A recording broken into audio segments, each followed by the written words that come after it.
is because I don't want to get nobody else in trouble pertaining to my life in some of the things. Oh, is that your name, Dennis? In some of the Is things. your name Dennis? Some of the That's things. the guy. Okay, that's the guy's name that my dad's taking care of in Martin. He's not been doing very well. So that's a small world, Dennis. Well, Dennis has turned out to be a relentless menace to society. I knew you were going to say Dennis has turned out to be a menace. But it's not because I want it to be a menace. Right. Okay? It's just because of the way that unintended consequences has occurred pertaining to an anointing that occurred in my life. I showed you that booklet right there pertaining to the 4 horsemen, that it basically changed my life whenever I read it and looked at it in understanding biblical Bible prophecy. These pictures that you was concerned about a while ago of all these outdoor activities going on, God led me to an area up in LBL of building a sacred site in 1989. And in 1989, I went on a 40-day, 40-night fast. I didn't fast the whole 40 days. I would only fast like 10, 12, 15 days at a time. And then I'd eat a meal, and then I'd go back to fasting again, praying for God to sanctify a sword, similar to that one. I got a picture of the original one. And for God to sanctify the sword, and to use the sword in the battle of the War of Armageddon. Have you ever heard of the War of Armageddon? Yeah, but it's been a long time, I guess. The battle of all battles? The war of all wars? Yeah, I have heard of it. Okay. Are you aware that right now the Euphrates River is going dry? Already went dry. Yeah, I heard that it went dry. Well, it's gotten close. Did you know that it's predicted in the Bible for the Euphrates River to actually go completely dry? And this was predicted over 2,000 years ago. Are you aware that the mighty Mississippi this year got all-time record, broke all-time records for getting low? Low, yeah. Are you aware of that? Are you aware that there's rivers and lakes? How many did you say, Miss? 161 I saw in the United States alone. But that was rivers, right? Rivers. That wasn't talking about watersheds, and that wasn't talking about ponds, and that wasn't talking about lakes. A matter of fact, there's a big a Grand Canyon called Lake Mead that has dried up where the Hoover Dam is. I know you've seen that on TV. And if something doesn't change dramatically, they're going to have to shut down the Hoover Dam next year because there's not going to be enough water to turn the turbines to create electricity. Right. That's something. And this is happening all over the world, all at once. Yeah. Not good. No, it's not. Because mankind, we can live for a pretty good while without eating. But guess how long that you'll die without drinking any kind of fluids? How long? 72 hours. You go without liquids for 72 hours, you're a dead person. Dry up, huh? You're a dead person. So, go back to the pictures here.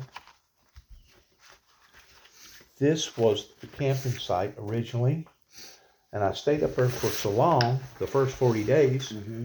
This was in 1989 that I actually dug a big thing on this tree right here. And if the forest rangers would have caught me cutting on this tree right here, it'd have been like imprisonment. Oh yeah. I'm serious. Yeah, I believe you. They protect their forests over there. But I hung this sign here that talks about Acts. I think it was false imprisonment, wasn't it? Well, they false imprisoned me. But I'm just saying that they're very strenuous about their trees and everything towards cutting on them or touching them. There are certain things that you can do in the woods, and there are certain things that you can't do. Yeah, I had heard of it. A matter of fact, the false imprisonment.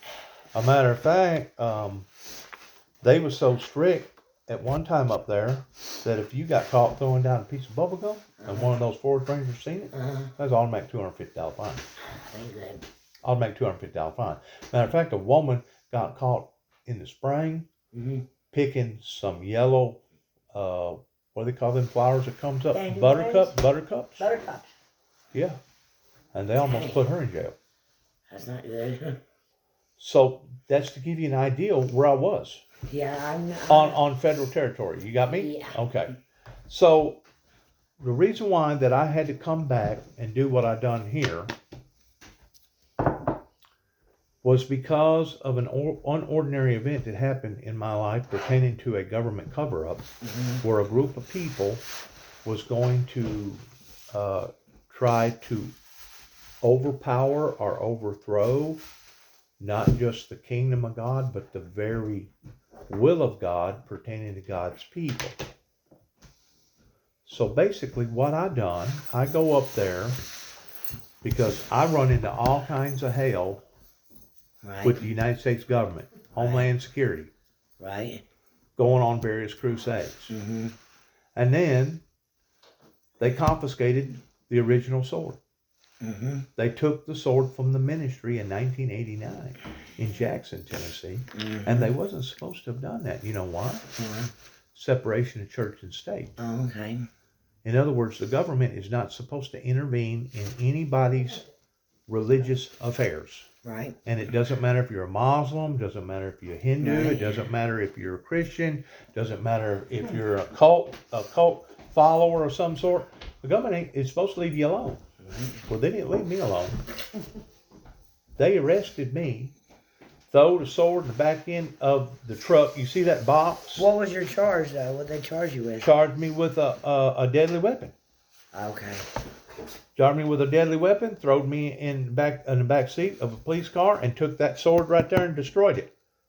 It wasn't that sword, but it was one similar to that. But it took the police officers about 45 minutes to break open the case. So it's not like that I had it outside swinging it at people. Right. You know what I'm saying? It's not like that I was endangering either my life or other people's lives. I was just basically using that sword that was in that showcase box that you could see strictly as a teaching tool at the time. A teaching tool. Because you know what? The sword that I had at the time, it was so dull it wouldn't even cut hot butter. It was made out of aluminum. It wasn't real. It wasn't real. It was just a show sword. You know what I'm saying? I got a picture of it. I still have pictures of it. But that sword got confiscated. That basically turned my whole life around to the point that they tried to kill me in Washington, D.C. by taking me to the D.C. mental institution and stuck me off in there. Yeah. And I was in there with a doctor and a nurse. Yep. And the doctor gave me a shot, and I had no earthly idea what it was. And I fell out. I laid back and more or less fainted. Well, that shot, I believe, was supposed to have killed me. Because up in Washington, D.C., they have Fruit Loops and nuts all the time that they got to deal with homeless people all the time. And if they feel like that you're a threat to the government, they will eliminate you one way or the other. Especially whenever my truck that had the Apocalypse model of that right there on the back end of it wound up on the White House lawn. On the White House lawn before they put up the big wrought iron fence that they presently got around the White House today. Dang. A matter of fact, No wonder you're on the blacklist. a matter of fact, some say that it was because of my incident that shortly after that occurred is whenever the wrought iron fence come up. Now, you know what happened 5 years before I done what I done? What? There was other people that done the same thing that wanted to draw attention to themselves. They had a statement to make or whatever. And one of them actually shot President Reagan, which was Hinckley. Now, he wasn't actually on the White House steps, but he did. He took a shot at Hinckley, at Reagan, and hit him with a bullet. But he was fortunate enough that he didn't hit a vital organ, and he popped back up, and 2 weeks later he was back doing his job. So this is the 4 horsemen of the apocalypse right here that basically started my life in a direction that I had no earthly idea where this was going to lead to. Now I'm going to take a picture of this picture right here That way we can get an idea to my viewers of what I'm talking about here pertaining to the sword box, and the 4 horsemen. Now I'm going to lay this back down, just like so. So, I run into so many problems that I had to forfeit my campaign in 1989. Right. Well, I picked it back up in 1991 towards going back to Washington, D.C., and Homeland Security got a hold of me again, Secret Service, and they basically shut me down going through Ohio on the way to Washington, D.C., and pulled me over and told me that I wasn't going to be successful in making it to my destination, and that if I had any sense, I needed to turn my automobile around and go back to Tennessee.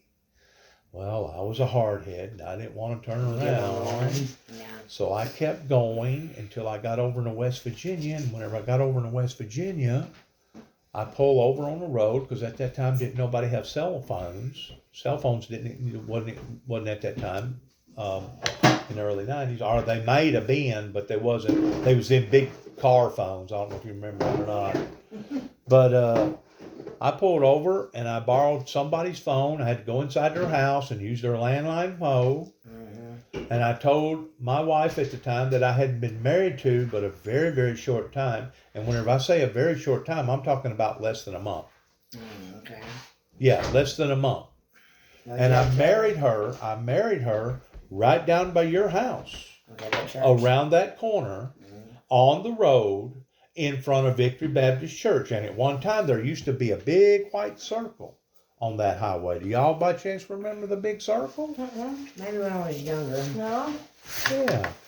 There How was many years ago was that? Yeah. that was in 1991, the Well, same see, I didn't get here till 98.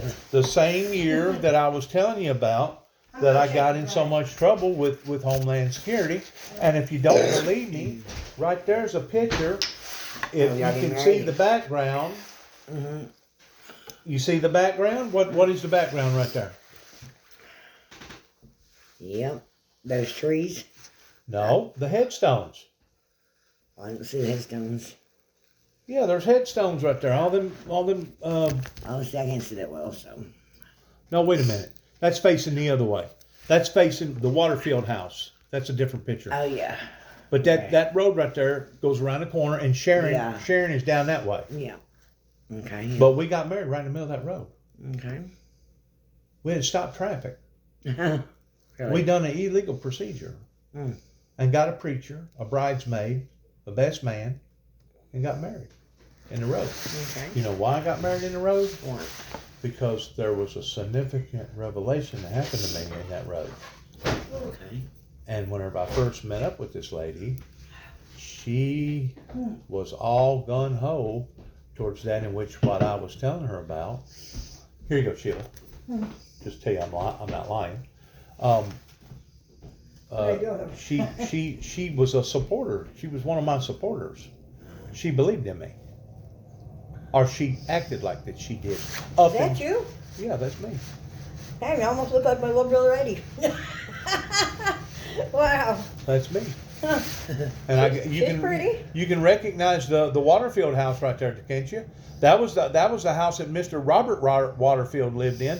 A matter of fact, whenever we was down there performing the ceremony, they was so moved. That's a big pecan trees in front of his house. Right, they was so moved. You know what they done? That's two big pecan him and her, trees. both of them was living. Just before you make it to the curve. Him and her, both of them was living, and they had no earthly idea that was fixing to happen. And she grabbed up something for a wedding gift. Once she realized what was going on right around her corner, and him and her comes down there and presents a gift to us. Wow. Huh. You know what the gift was? A large crystal vase. Wow. 100% crystal that had the engraving of the Star of David on both sides. Oh, wow. And I thought that was very, very nice. Yes, very nice Yeah. that somebody would have walked down there and done that. Yeah. Now, since then, I've given that same crystal vase to one of the grandchildren because I felt like that they needed to have it more so than what I did. But during the exchange of all these problems, and we're probably not going to have time to do no reading tonight, but later we can. Okay. During the exchange of all these problems, I've had Martin PD that tried to make me out to be a homegrown terrorist. They charged me for falsifying files. This was in 2005, whenever this woman right here that I had married in the road, we moved to Milan, and then we moved to Jackson, and then once we got to Jackson, we had problems with our relationship. We went through a divorce, and then we got remarried again. But in 2005, whenever I stood back up for the ministry, she popped out of my life just like a popcorn popping out of a skillet. Because I stood back up for God versus her. She wasn't gonna. She should have stood up with you. Well, she wasn't gonna go through the intolerableness that she had already experienced from not only the government, but basically the public in general, because my message was not accepted at the time that I was out here putting the material out to the people, going house to house and car to car. A matter of fact, I was being banded and told not to come to the churches with my message, that I was welcome, but my message was not. That's not right. Well, you know what my message was? It was surrounding the end time events pertaining to the apocalypse. And the people around here obviously didn't understand it, or was deliberately opposed to it and didn't want it to occur. And I really and truly believe that there was a lot of people that really and truly thought that if they didn't support the founder of the Windmill Ministries missions, which is me, the founder, that eventually I'd just go away. I'd run off like a scolded puppy dog, and I'd take my tail and stick it between my legs, and you never would see hide or hair of me again. And I kept popping up, and I kept popping up, and I kept popping up. You know why I kept popping up? Because that in which what had happened to me was real. Now, I had to use a tactic. Whenever I was just a young child playing in the pond that my grandfather dug, we used to play a game called Dead Man's Bluff. Have you ever played Dead Man's Bluff? Whenever you was swimming in a public pool, where you basically put your belly down and your face down, and you act like that you had drowned it, and you're just floating. You're just like a carcass floating. Well, I got good at that as a young child. Matter of fact, I got so good at it that one time I done it to my mother. She was sitting in the living room, and I was on the couch, and I quit breathing because I could hold my breath for over 3 minutes.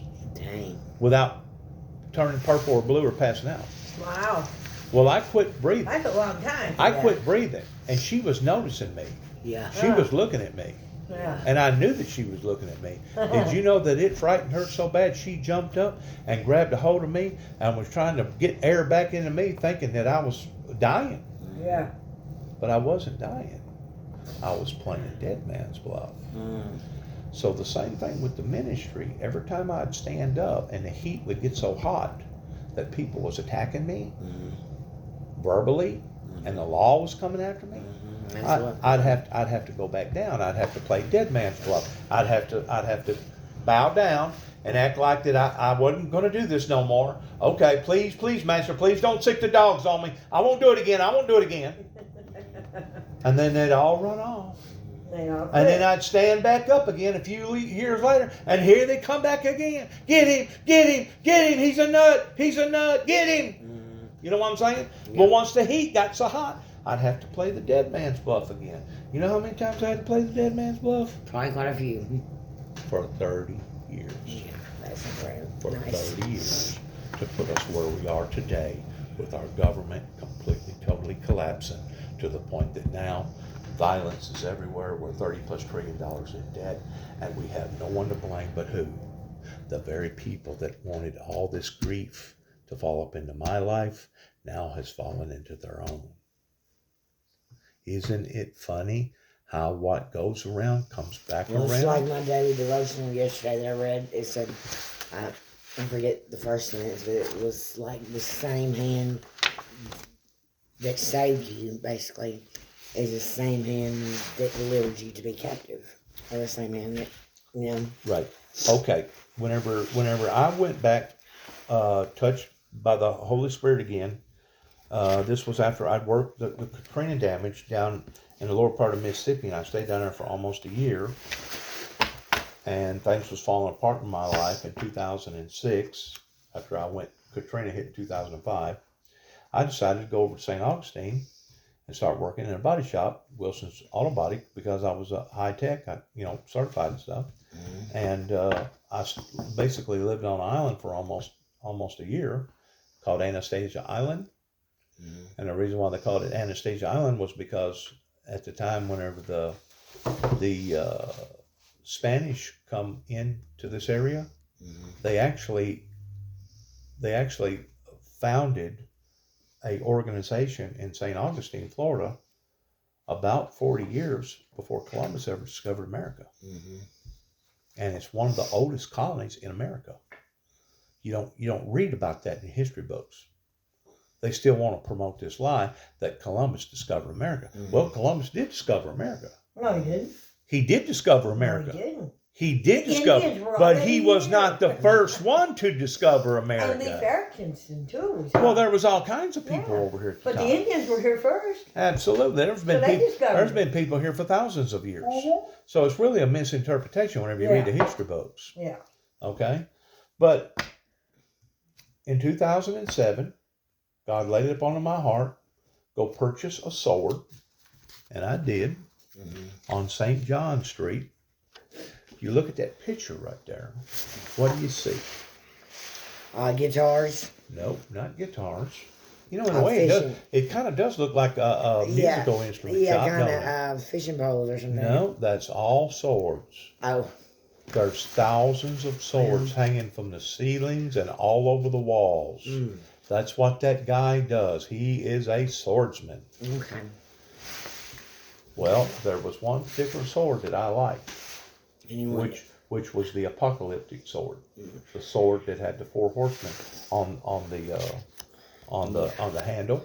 Okay. And to this day, you can look it up. Yeah, I see it now. Well, you can look it up, and you'll see where that is called the apocalypse sword. But I messed up. I let my daddy know. Yeah, no, that's right. I let my daddy know that I was coming back to LBL Mm-hmm. to re-incite what I had been involved in 1989, Mm-hmm. which was going on another church retreat, a spiritual retreat, Mm-hmm. with a different sword. Now, at that time, was in fact that sword. Mm-hmm. You can't see it real good. Mm-hmm. And before I got up into Kentucky, after leaving Florida, guess what he done? Had you arrested? Next thing to it, awful close. He calls up the Kentucky authorities and tells them that I got a son that's out of his mind. He's on a cop by suicide mission. Stop him at all cost. And the person I'm talking about, Miss Sheila, knows him very well, Bobby Jackson. Mm-hmm. I know him. Bobby, do you know Bobby? Mm-hmm. Played the guitar? Well, I know him different than playing the guitar, but yeah. I know him. Okay. Pretty good at gardening too. Mhm. Well, he could I know grow him. garden. Yeah, I know he him. could grow. He could Yeah. cook good, couldn't he? He was a good cook. Yeah, but I don't know what them little bitty fish was that he brought in there that day. He brought about 50 of them on a thing, and they wasn't that big around. And Did you eat any of them? Hell no, I told him, get that thing out of there. And he could put them in there, put them in my kitchen sink. I said, what is that? Get that shit out of there. I don't eat nothing but catfish. So whenever I get up by Land Between the Lakes over by Wrangler's Campground, where a bunch of cowboy people always go and take their horses and stuff, I got pulled over by 3 Cops. forest rangers, federal forest rangers, Okay. and they sat on the side of the road and went through piece by piece everything in my automobile, looking for anything illegal. Didn't matter if it was drugs, guns, or whatever, They didn't find and nothing. couldn't find nothing. Mhm. The only thing they found was a sword that had not yet been put on an altar to be re-sanctified by the Father. But they done everything in the world. Matter of fact, I tied them up, or they tied themselves up for almost 4 hours. Wow. Yes. And they actually got mad because they found this piece of paper I'm talking about these people was Picking. They was dissecting everything in my automobile. Sometimes they do that. They found this freaking piece of paper that my boss man gave me before I quit him. Steve Hardy down in Jackson, Tennessee. I worked for him for 10 years, and I think if it was on my 50th birthday, because I worked for him for 10 years, and they done this big thing for me with a big cake and blue. My lips was blue. Oh, blue well, icing. a day before that, he wanted my driver's license. He said something about, well, Dennis, you're in the workman's comp insurance or something like that. We need to have proof of your identification. Let me have your identification and let me video, take a picture of it, and I'll bring you back. Well, he did. Well, the day of my birthday, he presented this long freaking piece of paper, America's Most Wanted, that had my name on the front of it. It was a gag joke. You know what I'm saying? It was a gag joke just to get me going. For your birthday, yeah. Well, these cops up there found it. And it was so real looking, they thought it was real. They literally thought that, and you know what they done because of it? What? They put me out on a national bogey. Oh, Lord. Yes, that goes from state to state, to make sure that nobody had any complications or warrants for my arrest. And that takes time to do that. Well, they had plenty of time to dissect and go through everything and question me about why was I doing this and why'd you come up here for and what led you up here and all this other stuff. So I opened up to them. I let them know that I was just up here on a church retreat. And finally, there towards the last, I hadn't broken the law, so they'd let me go. Have to. But it kind of irritated some of them. Yeah. Probably irritated you more than it did them. Yes, it did. But the captain, Dwayne Camry, he took offense to it. It got personal with him. Because they had to let you go. Because they had to let me go, and they tied up so much of his man-hour time. So now I'm back up there fasting and praying. And he's mad. Well, I didn't know it at the time that he was that upset at me. And this was the area that I was living with all the tents, the bicycles, the bigger tent, the littler tent, the screened-in tent, had clothes hanging, basically made myself a home up there. Where was that? Land Between the Lakes. Okay. LBL. Okay. Until all of a sudden, here comes these forest rangers that had this beef for me because I had stayed up there on the 22nd day, and I had no idea that the forest rangers had taken that piece of property over because in 1989, you know who was in control of that property? The TVA, Tennessee Valley Authority. What is this thing here? That's an altar, and that's where the sword was Okay, whenever they intervened. Yeah, I've seen that They before. intervened, okay? I see. And they basically ripped everything that I had, books, pictures, tents, and just so happens my truck wasn't up there at the time, but the stuff that I brought all that stuff up there with was a trailer, and they took everything and throwed. You see that trailer? Throwed it on that trailer as a big wad of stuff. I know that blue chair. But they throwed everything on that trailer. Throwed everything on that trailer. Is that the blue chair? And they was so mad because now it done took another hour or so for them to dismantle all that stuff. And they couldn't touch. They destroyed everything and picked it up and threw it in that trailer, except one thing. What? The rock that weighed about 100 pounds with that sword on it. Imagine that. They didn't touch it. Most important thing. That was still sitting in the same spot. But I was gone at the time. And whenever I got back to my campsite, all of a sudden here comes these big SUVs, these white SUVs with that green logo thing on the side of it with the forest rangers. And I literally thought that I was fixing to get whipped. Yeah. I mean, and you keep in mind, you're up there in the middle of the woods and you don't have no witnesses. And I guarantee you, if they wanted to say that you pulled out a stick or a knife or a gun or you got violent with them and they had to do that for their own protection, you don't think cops lie? I know they do. Every day. 100% no. Every day. Every day. We see it every day. More This so now than blue- what we this ever blue had. chair here, though, I was saying about, looks like a chair that I have down at the house that's in the garage that they said was her brother's, Shane's, which no longer allowed. And it says it's 5 o'clock. All right, look at that picture. On it, but Does that not look? I've seen all that. Does that before. not look very nice and professional? Mm-hmm.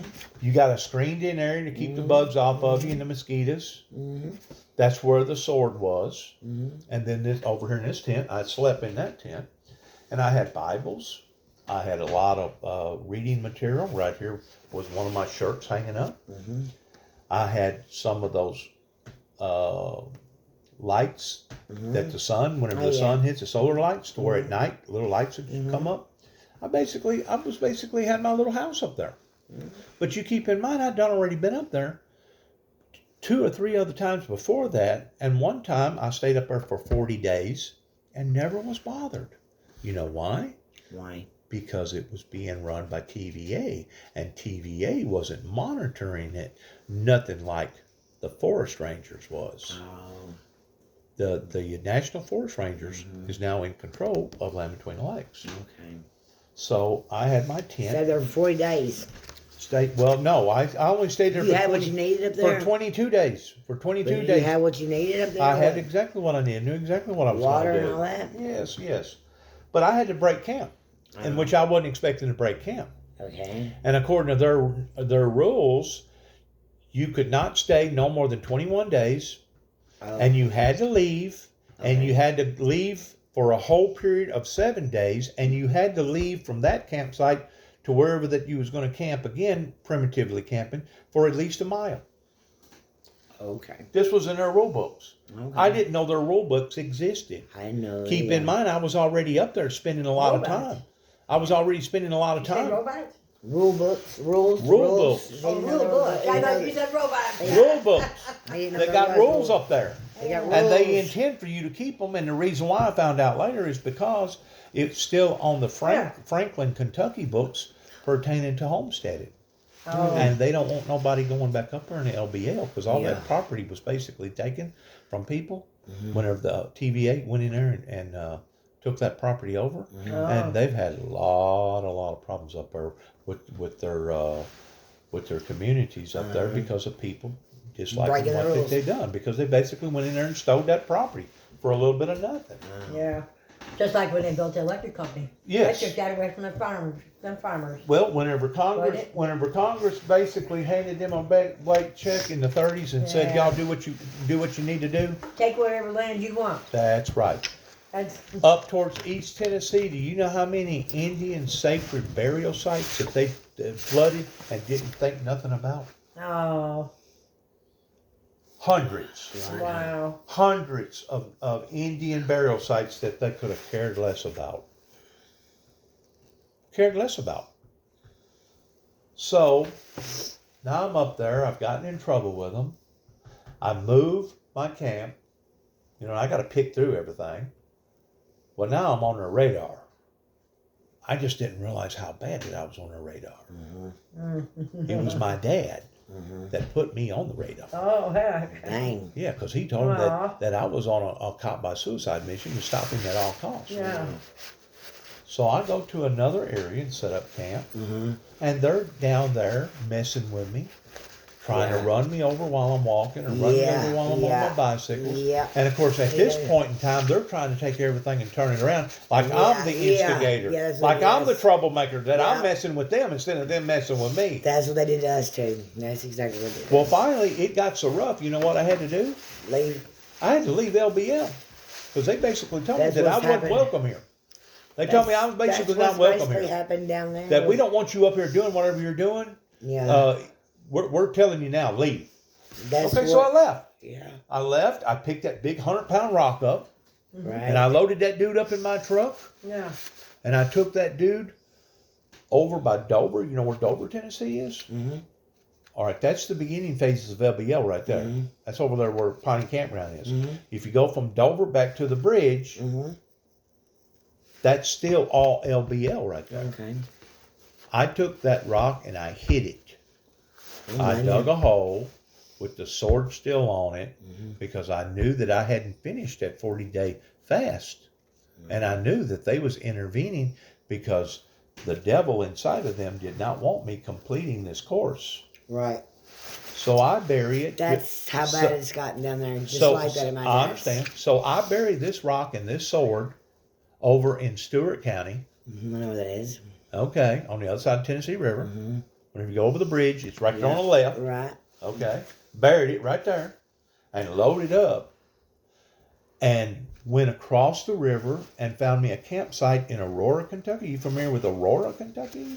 Yeah. It's a little town just outside of Mayfield. I mean, Murray, Kentucky. Go to Murray, Kentucky. Once you go to Murray, you go do like going to Cadiz, Kentucky, and Hopkinsville, Kentucky. You got to go over the bridge right there, the Tennessee Bridge, and then you go through LBL, and then you got another bridge to go through, which is the Cumberland River Bridge. Okay, yeah, Cumberland. And then once you get over that bridge, then you're in Trigg County. Okay. You're over there in another part of Kentucky over there. Yeah. So I got this campsite, which I thought was a decent site. I'm still in this same tent. I finally got all the kinks knocked out of it. So I'm camping at Earth Daddy's campsite for $2 a night. They charge you to camp? Yeah. Whenever you're at a private campsite, yeah. Oh, it's private, okay. Because at this time I wasn't camping primitive on the LBL side. Now I'm over on this side. So now I'm on private ground. Plus you had tents and all that kind of equipment. But I had a tent, had equipment, had a shower house, had hot water, had a toilet. House? Yes. Dang, you had everything you For needed. $2 a night, that was a deal. That was a steal. Yeah. And plus I got out of all their hair. I wasn't over there where they could mess with me. We used to go to Grass Lake up there and up by where my granddaughter lives, and we camped free. They didn't charge nothing for camping, but you had to get there before a certain time. Right. And then they had rowboats. You could rent a rowboat for $5 a day. Cost you $5 a day. All day. All day. Right. Rent a rowboat. Right. Now you go up there, it's $5 an hour. I'm like, yes. And they want to charge for renting the spot too. But anyways, I'm up there, and while I'm up there, I'm still investigating because in 1989, while I was up there doing my thing with the first sword, I done a survey up there. And I would actually go to people's homes. Knock on their door. Hey, I did that. Hey, what do you know about this area? How long you been living here? Yeah. Well, what do you know about Land Between the Lakes? What do you know about TVA? Where they come in here and stole all this property? And my God, did I ever get some testimonies? Oh my God! I've done that. A matter of fact, over towards Benton, Kentucky, Benton, yeah. they had some problems with some of their LBL officers that they couldn't have enough officers to basically run the show. Yeah, so they called in my upon house. Graves County To help them out. And you know what Graves County told them? what? Y'all can kiss our you know what. We're not helping you up there. Yeah. Will I make a pizza? You know why that the Graves County people told them that? I'm talking about law enforcement people. Yeah. You know why they told them that? Did, and they did not help. You know why they told them that? Why? Was because of all the animosity up there because of the way the TVA run them all out. Yeah. Oh. Stole their property. Yeah. There's still a whole lot of animosity up there. And they did not And here I had done walked into all this and I didn't even know. Oh. I just knew part of it. Yeah. Well, I was making myself too You got the known. rest of the story. I Now was you got the making rest of the myself too known, and now they're seeing me on a day-to-day, almost week-to-week level by seeing my truck up there, and they're thinking to themselves, now who is this guy? What kind of trouble is he up here trying to make? So I go to Kinko's, I make up some Bible literature, because I'm a Bible man, I'm putting out a message, God gives me a message. He tells me to go print out this stuff, go to Kinko's, I paid for it out of my own pocket. And in my message, it said that God had showed me that there was going to be major electrical disturbances. I believe that. That's all I said. And what I was thinking about whenever I wrote that out that way was pertaining to our old grid system, pertaining to electric companies, It's gonna fail. pertaining to all the peoples coming over here to America that's straining our resources. And I was also thinking about storms and natural catastrophes that was going to play a big part in those electrical disturbances. And also, God had showed me, reading a lot of History Channel and looking at a lot of stuff, that if a solar flare was to ever hit this planet Earth just right, it would shut us down. It would shut down all the computers, it would shut down all the satellites, and it would basically drive us off into a dark age. Right. So, I was putting out the material from Grand Rivers up towards Benton, from Benton up towards Calvert City, from Calvert City, all those other little neighborhoods. And whenever I got to Paducah, Kentucky, I had a welcoming committee waiting for me. Not a nice one?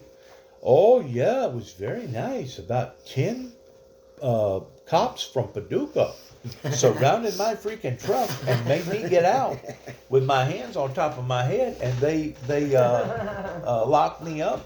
They didn't really have no charges at that time. They locked me up. I said, what did I do? Said, well, you'll find out. And so now they had me apprehended for about 2 hours in the Paducah PD. And this white-headed guy comes down there interviewing me, basically interrogating me, wanting to know, what does this mean? Why are you passing this material out? And I told him, I said, God showed me that there was going to be electrical disturbance. He said, Mr. Jackson, are you sure you wasn't planning on creating electrical disturbance? You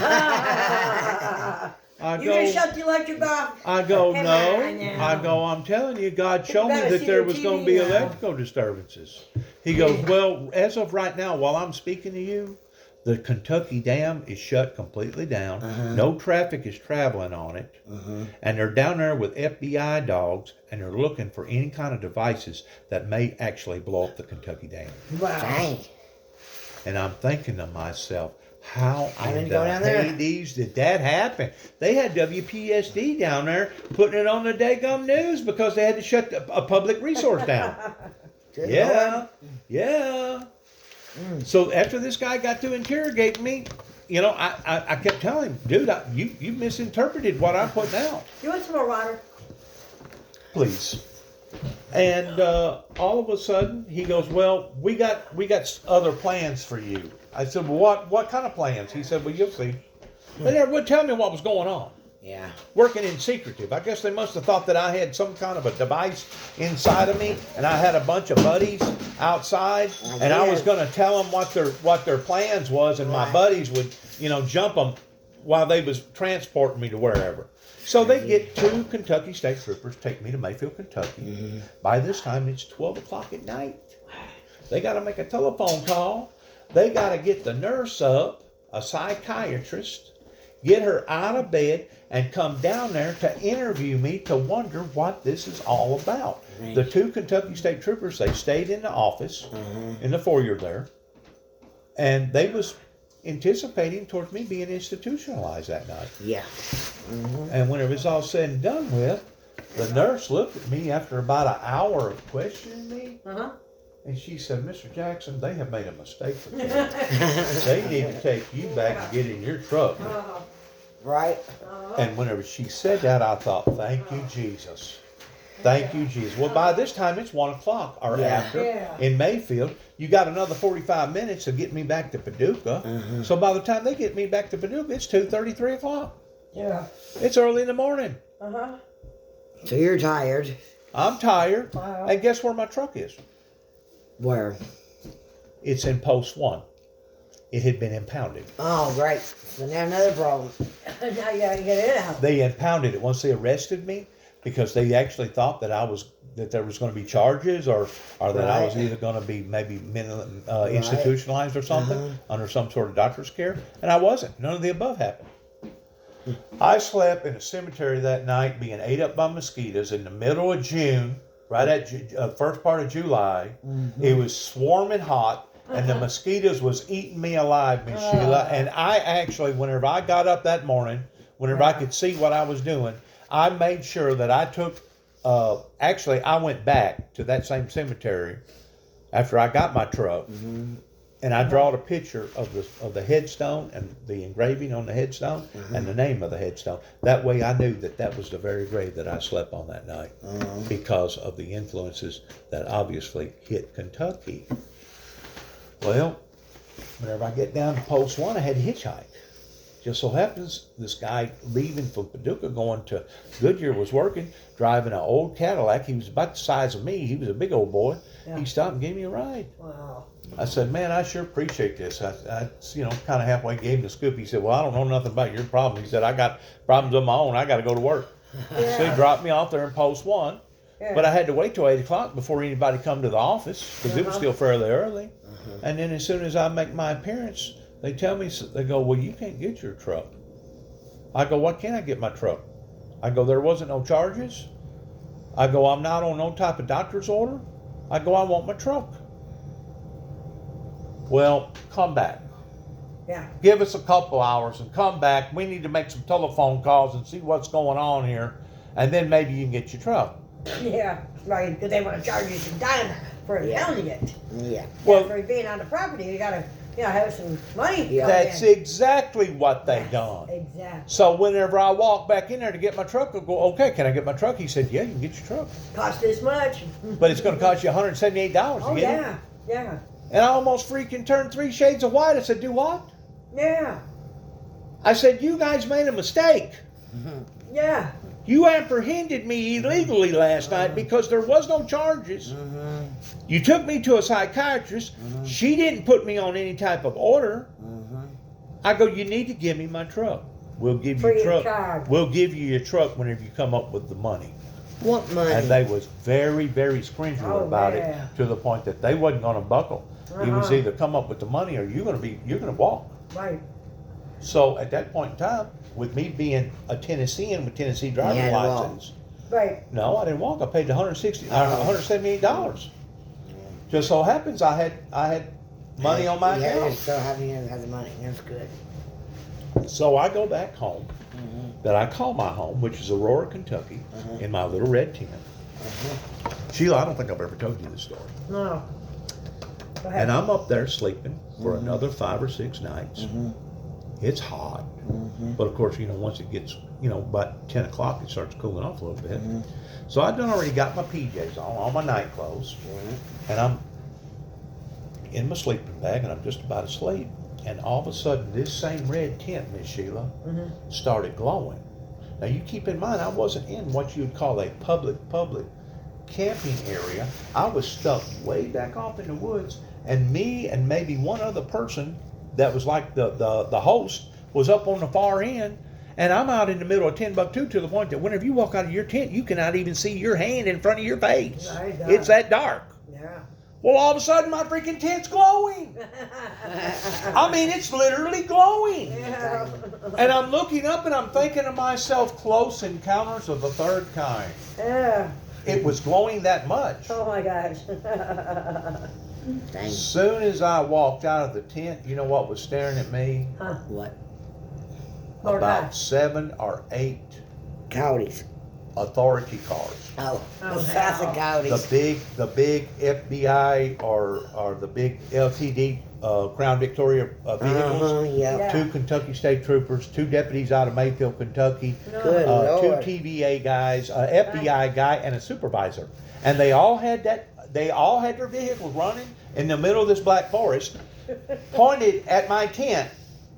And you can only imagine what the hell that was doing towards attracting every freaking mosquito a mile away. I know. Yeah. You talk about being ate up. Yeah. I was ate up. I thought I got ate up a week before that whenever I'd stay in the cemetery. Yeah. Oh my God, that was child's play compared to what I was dealing with. Right. Did you know that they kept asking me, are you sure you don't have intentions of blowing up the dam? Oh hell. Are you sure that you do not have intentions of blowing up the dam, Mr. Jackson? Mr. Jackson, we got a report that you was possibly going to blow up the dam. I go, you guys are crazy. I said, I ain't going to blow up nothing. I said, look at it, search anything that I got. And they did. They went through it piece by piece, got up Yeah. underneath the truck, got inside the truck. But you know what? God protected me that night. Because if I would have even so much as had a book of matches, I'd Oh. have probably went to jail. Probably so. Oh man. After about 2 hours of How them did you start a fire? well, I had something else out there towards doing what I was doing. Gas thingy? Well, I'm just hypothetically speaking that if I had something that was really out of focus, that I'd have went to jail over it. Oh. regardless whether it was drugs or a gun or any of the above. You know, anything that was out of place, I'd went to jail for. So after about 2 hours of being interrogated like that, they left. I went to bed, tried to get some sleep. Uh-huh. Woke up the next morning and I got serious with God, towards God. What the heck is going on here? Yeah. Right. And God spoke to my heart. He said, they don't want you doing what you're doing. Right. And they're trying to stop you. And they're going to stop you at all costs, just like your father called them up and said, I got a son that's mentally deranged. He's on a cot by suicide. Stop him at all costs. That was basically the Luciferian Lucifer speaking through my dad, because I had no earthly idea how in the world could he ever even, he was old, I couldn't see good, couldn't hear good. How in the world did he know to call up all them authorities? And man, they was gunning for me whenever I got up there, Miss Sheila. They was gunning for me. They knew that I was coming around the corner. You know what I'm saying? Yeah. And now I've got all these people in my campsite again. So that morning, you know what I done? Same people probably. You know what I done? What? I packed up everything that I had. I went to Clarksville. I took all my stuff and I took down there to my dad's as far as extra stuff, because at the time I was doing working on the road and going from place to place. I packed up and I got in my automobile and I left this area just as quick as I could, and I went to Denver, Colorado. Oh yeah. I got a job in Denver, Colorado, and I can prove it. I got records and pictures and stuff Yeah, to I validate it. Yeah, that's where he said he wanted to go. Didn't go. Well, I stayed up there till late that fall, and it was eating my goat. It was eating my goat. How come these people thinks that they had the right of stopping me from me going on another 40-day church retreat? What gives them the right to intervene? Yeah. They don't got the right. That's right. They didn't have the right. No. So I packed broke back the law. up. I packed back up and head back to the hills. Got a job working in Paducah. Give me some extra cash. Wasn't nobody financing me. Didn't have no sponsors. Didn't have a congregation. And wound up going back to LBL. And as soon as I walked into LBL, they presented two federal tickets, one for this and one for that. And I mean, the whole gang of them come out. They was gonna, really wear me down or work me over. Were the pizzas any good? Yeah, that was good. Really? The crust was good? Yeah, that's all right. Huh. Well, Anyways, I went back up there during the fall, and it was raining and stuff. And while I was up there and I completed my course towards the 40 days. I finally got my 40 days in, even though it wasn't a straight 40 days. I dug a hole and I buried the box. I buried the box with the sword in it, and left the area. And went down to Alabama and worked for a while. Then I went to Georgia and went to Atlanta. And And I went that way. this was in 2007. 2007. I went that way, but Listen, in it was 2007, I was working for Classic Collision. That basically the year before that, in 2006, they'd done $60 million in 1 year. In 1 year. In 1 year. 6 or 7 body shops in downtown Atlanta. I was working for these people, right? So I got to thinking about the governor of the state of Kentucky that went out onto the Capitol and started begging for people to start praying for rain, because their lake supply down there in Atlanta had dried almost completely up. And you can only imagine, Atlanta's got 5 million people in it. If you don't have water, you got problems. Yeah. Yeah, you do. So he went out on the steps and got the national media involved, and they publicized this. And basically, prayer is what intervened towards that fall, towards it starting to fill back up their water reservoir, right? So I'm working. Listen, I'm working for this outfit up there. The day of Christmas, whenever I know that everything's going to be shut down, what do? I'll make a cassette tape. I get my boss man's business card. I put it into a clear bag, and I go down to downtown Atlanta where the Capitol building is, and I take the same steps that the governor was on, and I tie that bag to the door of the Capitol building to where you could visually see that it was a clear bag and it had a cassette tape in it. Right. Wasn't trying to disguise nothing. yeah. Next day I went to work. Yeah. Didn't think nothing about it. The following next day, I was visited by the GBI, federal agents that come to my workplace. My boss man come to me. It's in again. My boss man come to me while I Take was all those pills, Johnny. No. while I was that's not working what happened. while I was working on a job. He said, Dennis, there's some people up here that needs to talk to you. I said, well, I'll get to them in a minute. Oh, I tell you another thing that makes that heat. Oh no, maybe that's Keep- it. Oh yeah, keep cool. that's probably what it Keep is. cool. Then I was sleeping under the electric blanket this morning and I woke No. up itching my back. Anyways, Yeah, that's what it is. But And yeah, that I got weight- itching that Anyways. weight all thing you got- over. because I that didn't weight- drop everything immediately, he hollered at me.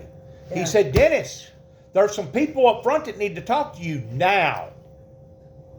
And whenever he raised his voice like that at me, I'm thinking to myself, Jesus, who in the hell is up there want to talk to me? Come to find out, it was people in the stiff suits. Yeah, It was the feds. yeah. They sat down and they said that they listened to the tape. They said, but yesterday you caused a ruckus and you costed the state of Georgia extra amount of millions of dollars because whenever they found that tape, they turned it into a terrorist event.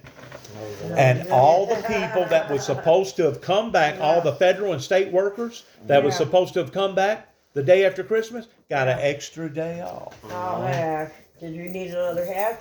Yeah, have you got one? 'Cause I So don't so have the so next guess who guy. paid? Guess who had to pay for that? The state of Georgia. Dang. Yes. So they're questioning me about why did you do that? Why did you leave that tape there? I said because I was up in LBL trying to get them people to help me, and in And doing you so, want to know how it was. and in doing so, I was praying for God to shut the heavens, and I felt guilty because the heavens shut, and y'all went through a major drought this year, and I wanted to leave a tape to apologize for that. Well, they said, well, you hadn't broken the law, but you caused a big ruckus. Well, because it come to my workplace, it embarrassed me because everybody in the workplace started saying, "Oh, DJ, oh, they call me DJ. DJ, he shut down the Calvary. DJ shut down the Calvary. You believe that? DJ shut down." And that was a big deal for them, for Yeah. all them guys in there, because this was Yeah. a big body shop. Yeah. I'm talking like 25 freaking guys on one side, 25 guys on the other side. Had three paint teams. Had freaking 15 Mexicans helping the painters. It was a big outfit. Big deal, huh? I mean, if you're turning $60 million a year, you got a big outfit Yeah, big outfit. in the auto body. That's turning a lot of tools and moving a lot of paint around, you know? Yeah. So I got embarrassed about it, and a couple weeks later I quit, and I went to Savannah, Georgia, and I started passing out material, and I got the feds after me again. Dang. So I had to leave there. Oh, So Lord. I went to Montgomery, Alabama, started working for people in Montgomery, Alabama, once more, passed out 2 or 3 tapes to all the churches. The feds got after me again. Come to find out that my boss man had a contract with the state of Alabama, and he fixed all their state trooper cars, all their LTDs. Yeah, he had a contract with them. That in other words, he had a front door with the governor towards being able to work all their state trooper cars. So he knew all about me at this point in time. Started aggravating me by calling me the prophet. Oh, you're the prophet, huh? Oh, you're the prophet, right? You're the prophet, yeah. Dennis. Well, that didn't work out too much longer, so I wound up leaving. Thank you. I wound up leaving. Here's, put these in your pocket. I wound up leaving, and I went back to LBL that fall to get my sword box and to get my sword. And guess what? All the leaves had fallen off the trees compared to what it was like in the summertime, and I could not find the box. Oh, Lord. I spent a day looking for it, You found it? and I could not figure out where, But you did find what gully, where, was you 50 foot from this tree? Was you 25 foot in the gully or from the gully? Right. So I went to Paducah and got lucky and found somebody with a, you know what a metal detector is? Some people call them money finders. I go to Paducah. I borrow this guy's money detector, in which you're not supposed to bring a money detector into LBL at all. Okay. You know why? Fine. Because of all them people up there relic hunting in LBL is Okay. against the law. Okay. They don't want you going up there collecting relics.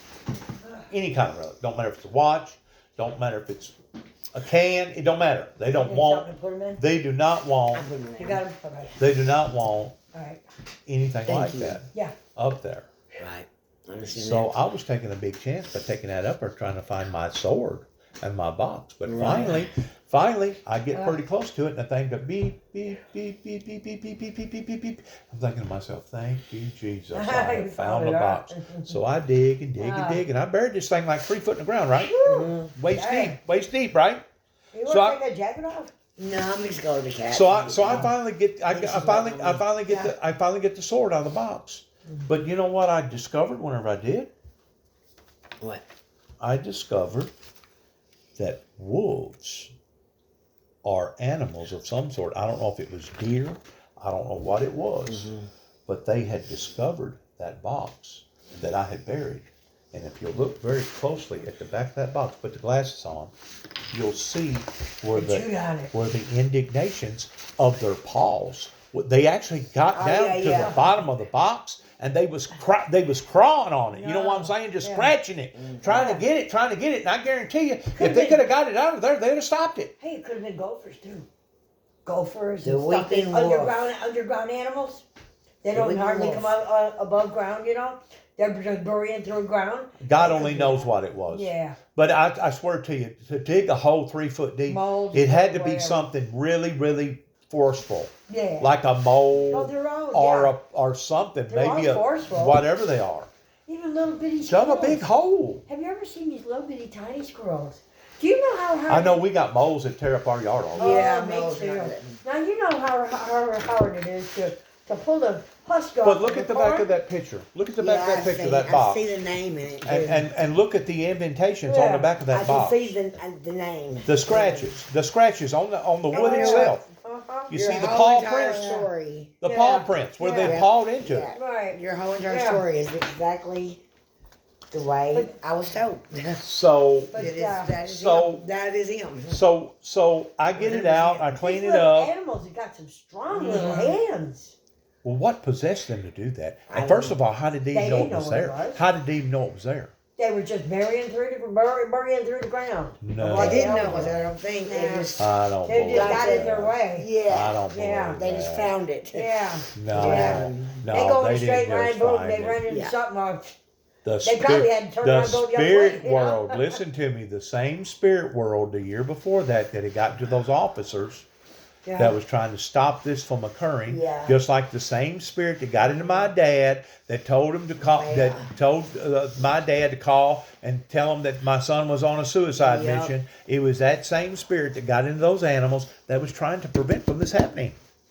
And you know what? Trying to prevent it from this is happening. exactly the way that you're telling me, the way Well, this person. I told got me. it out of there. Exactly. I got it out of there, and I Yeah. cleaned. I mean, the whole, from beginning to end, the whole deal. I wish I know about a lot of the extra things in there, but listen to Yeah. me. Listen a lot of to me. things he's I told me. left. I left. Uh-huh. And I go work in some other workplaces, Mm-hmm. and then later on, in 2009, this was in 2007, whenever all that hullabaloo took place. Yeah. It was in 2008 whenever I went back and got my sword, and then in 2009, I wound up in Oklahoma City, Oklahoma. Right. And they After- thought you were the bomber. After The me, Unabomber. after- You never remember that one? Yeah. after me My investigating. dad would say, "Don't be running around with your backpack on your back. You look like the Unabomber." Just listen to me now. This is serious. I went down to Waco. I stayed down there in Waco for 3 days and 3 nights on Were the you there when compound. they bombed that? I mean, No, bulldozed that house? no, I wasn't. But what That I did do, compound? what I did do Oh. is I talked to many, many people, and I took a map and I drawed out a 5 mile radius around Mount Carmel where that incident happened, and I went once more to knocking on doors. Oh. I was doing a survey. Oh. I went knocking on doors. Oh, I tell you, they Well, had a first good of all, steakhouse there. almost everybody had a daggum fence and a gate.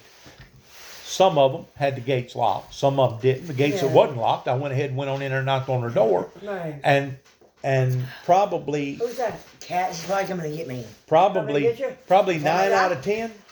Probably 9 out of 10. The people that I talked to, as soon as they found out the subject matter, what I wanted to know anything about, Yeah, okay. you know what they tell me? What? Hit the door. Hit the door. Nah. Right. Hit the road. She's hitting the door. Hit the road. Hit the road. Hit the Yeah. road. We don't want to discuss it. Yeah. We know what went on down there. Right. We know how the Yeah. government cooked them people and killed them people down there And in then that they ate 51 day standoff. We know Yeah. exactly what happened. We don't want to get involved in any Right. friction. We don't care what network or news agency Yeah. you're with. Leave and don't come back. All right. We don't want any more problems. No more You can have them problems. glasses if you want them. Just leave them here. They'll steal them if I take them But home. I bring them home free from Well, work. I'll put them in cats, so I'll throw them. Okay. So you gotta go? Thank you. You gotta Yeah, go? make sure to get- Okay, your ride's here? Yeah. Cat. Hey, let's get together later on, and I want you to do some reading for me. Okay, If you don't I will. mind. I got tied up Thank in you all for this. everything. Thank you. Oh, for okay. everything. I love Good you. dinner, huh? I love you too. Okay. Yeah. But I know you. All right, All right. take care. All right, thank you. Bye-bye. Have a good night. Bye-bye. You too. If Cat doesn't mind, I might just spend the night at her house. Bye bye. Check it out with her. Bye bye. All right. Hey, ask her if she wants the rest of the pizza thingies Back back. down the yellow truck. It's a yellow truck. That's Donnie. That's Donnie. He's getting dropped off. All right. Yeah. Thank you. Yeah, okay. So after that occurred,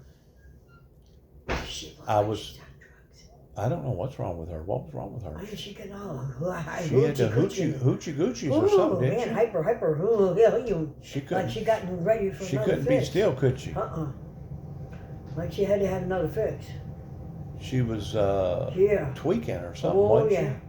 Has she done meth before? I think so. Because that's usually the That's- repercussions of people that does meth. I think They that's can't what's be going on. still. They're steadily, their nerves Jump, are steadily jump, eating jump, them jump, alive, and they're picking and pulling on themselves and Yeah. scratching and. Well, and she's breaking out in hives. She said she's been breaking out in hives, so I had some prednisone. okay, So I gave her a half of prednisone. I told her to take a half because it but messes she with- was squirming, wasn't she? Man, she was squirming. Oh, she was squirming. And yeah. Crazy, I'm huh? telling you, yeah. I didn't realize what was going on there. I didn't either, but I was noticing it and I'm going, wow. So can I finish telling you my story? Go ahead. So, whenever I got through doing my investigation, I had other fish to fry. And that's whenever I wound up back in some other areas. I've been doing a lot of traveling, Sheila. Uh-huh. A lot of traveling, a lot of miles. Yeah. There was an intense windstorm that come because of a hurricane that tore down a bunch of trees and stuff, and I wound up going to work for some brothers up in Louisville, Kentucky. Oh. Yeah. And while I was up Cutting up there, trees. no, it's Oh. where the trees fell on cars, and I was working on cars. Oh, you're I'm a working body on man. cars. Oh. I'm a body man. I ain't no woodsmith. Oh, okay. I ain't no woodman. Well, I thought maybe you might be a handyman of dog trades. No, you know? I'm up there working, doing body work. Mm. But this was just about the time whenever Obama was leaving his deal. Or I think Yeah. it was Obama. It may have been Bush, and had to borrow something like $775,000 back whenever the crisis hit Yeah. with the real estate and everything. And that's whenever gasoline shot up to $5 a gallon then. Oh, God, yeah. Anyways, I left Louisville and got a That's one thing job. I didn't do. I didn't go get gas. I got a job in Clarksville. Oh, man. And while I'm in Clarksville, it comes a freaking ice storm up there in freaking Kentucky. Yeah. Yeah. Remember the ice storm? Yeah, we had it all the way across. I Well, was working in well, Fulton. it was like an invisible line. Everything on the Tennessee side didn't freeze, and everything on the Kentucky Yes, side it did. did. Yes, it did. Oh 'Cause well, I down towards Sandburg and stuff, Oh, Reelfoot right. Lake, it did. No, right here, I had to stop going out of Martin I in the middle of the road because the ice had built up so much on my windshield, I couldn't go any You're further. talking about a year or two before that. Yeah? Yes. Oh, I'm talking. it was awful. I'm talking about the 2009 ice storm that hit up in Kentucky, and the governor had to declare 80 counties a state of an emergency. That was nice. 2009.